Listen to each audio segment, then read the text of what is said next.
9 నెలలు మమ్మీ బేబీని తమ్మిలో పెట్టుకొని డెలివరీ అయ్యి కష్టాలు పడితే మొత్తం డెలివరీ అయిన తర్వాత బేబీని చూస్తే same colour xerox of father లాగా ఉంటారు. ఇలా మీరెవరినైనా గమనించారా? మరి దీనికి రీజన్ ఏంటో నేను ఇవాళ మీరు చెప్తాను. నేను మీ gynaecologist doctor S V Mobin Taj, కేజన్ హాస్పిటల్, అనంతపూర్. చాలా వరకు బేబీ జెండర్ డిసైడ్ చేసేది ఫాదర్.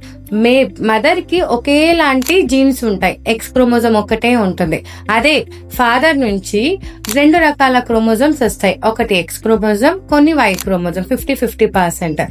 సో ఎక్స్ క్రోమోజోమ్ కనుక ఫాదర్ నుంచి వస్తే గర్ల్ పుడతారు. ఒకవేళ వై క్రోమోజోమ్ బేబీ ఫాదర్ నుంచి వస్తే బేబీ బాయ్ పుడతారు అనమాట.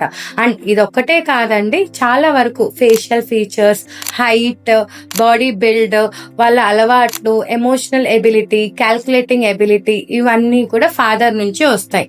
ఒకవేళ father foodie or gene freak అయితే ఆ ఫీచర్స్ కూడా ఫాదర్ నుంచే బేబీకి వస్తుంది అనమాట. సరే, మరి మీ సర్కిల్లో ఎవరైనా ఇలా బేబీ కంప్లీట్ గా డాడీ లాగా ఉండేది గమనించారా? Comment in the section. Thank you.